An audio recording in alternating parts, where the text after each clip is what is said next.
Welcome to an INFOWARS special report with MONE KELSO reporting.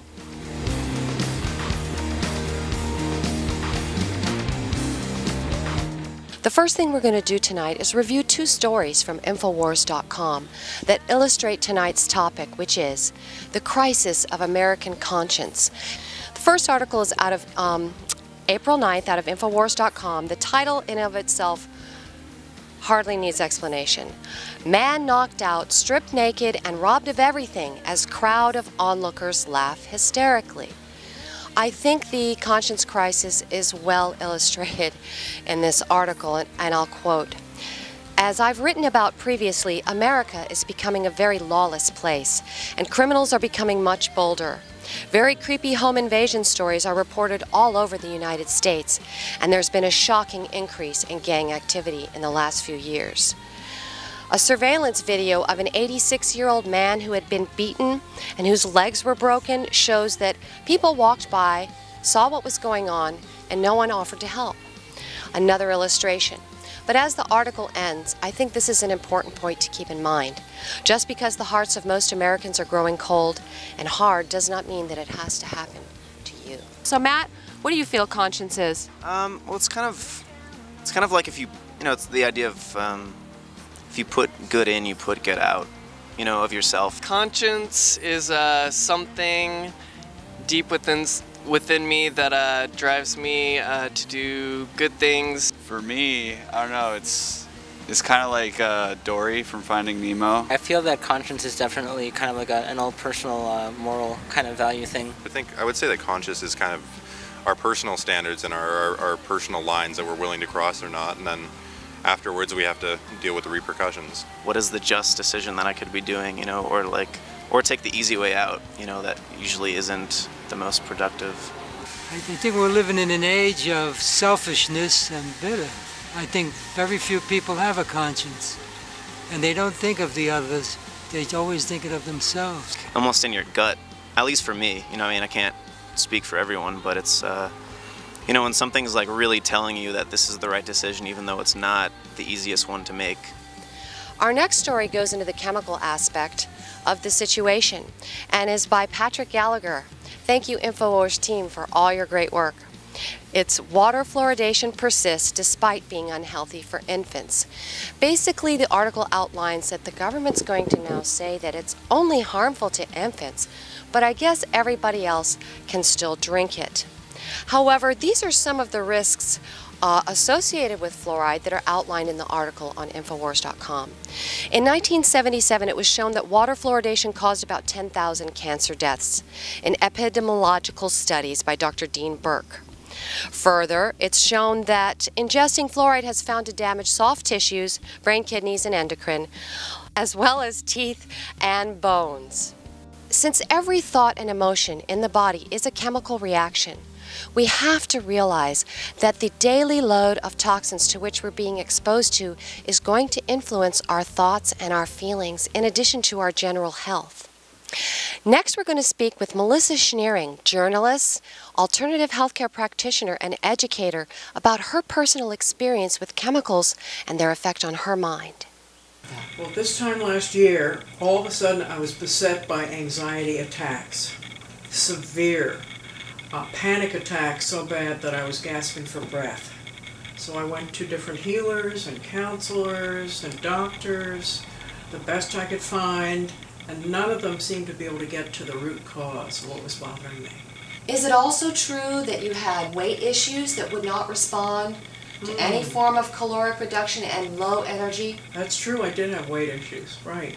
And so I understand that even though you were doing everything right and you were seeing the best of the best, still you came to a critical moment. What was that moment?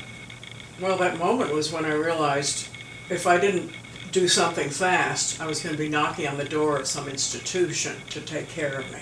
So you were ready to commit yourself to a mental institution? I was so desperate, I didn't know what else to do. Well, that's when we met.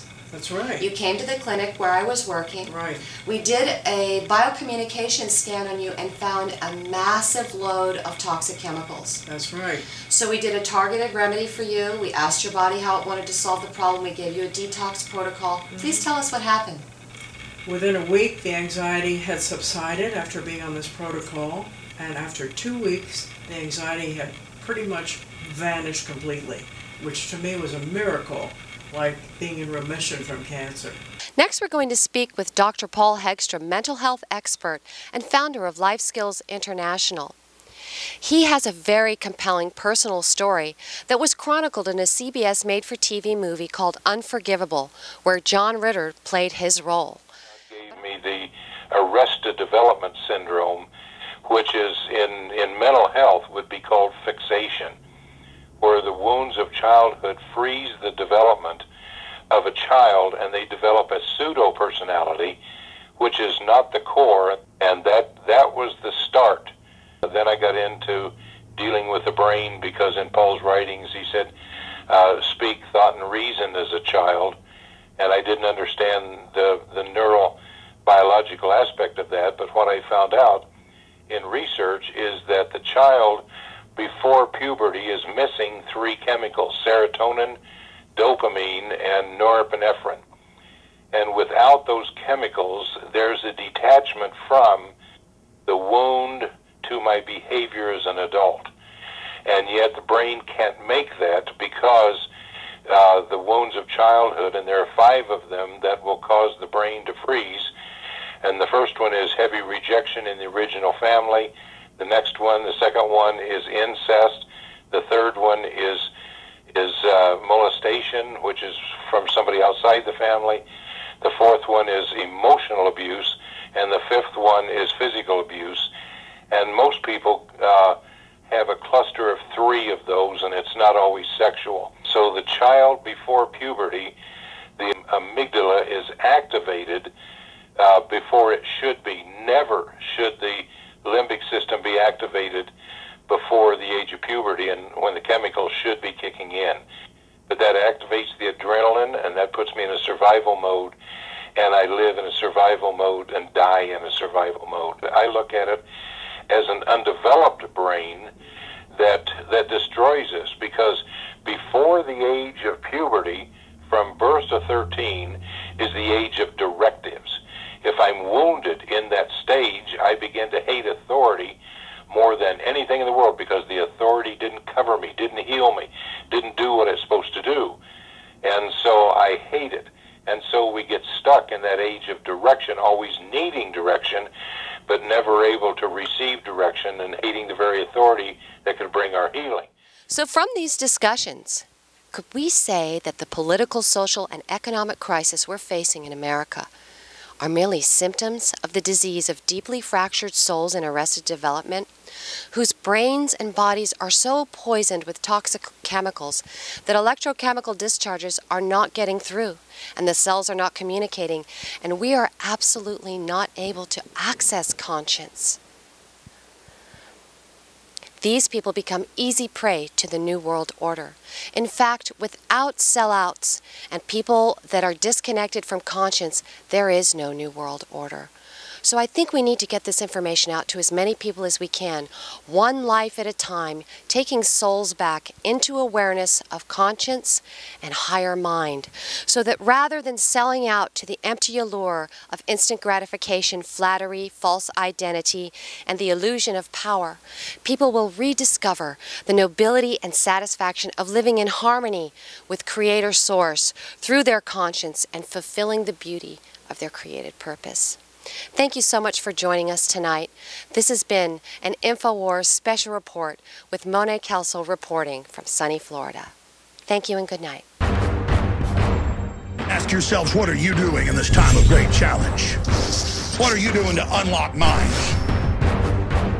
Go to InfoWars.com and PrisonPlanet.tv for the latest headlines and cutting-edge information.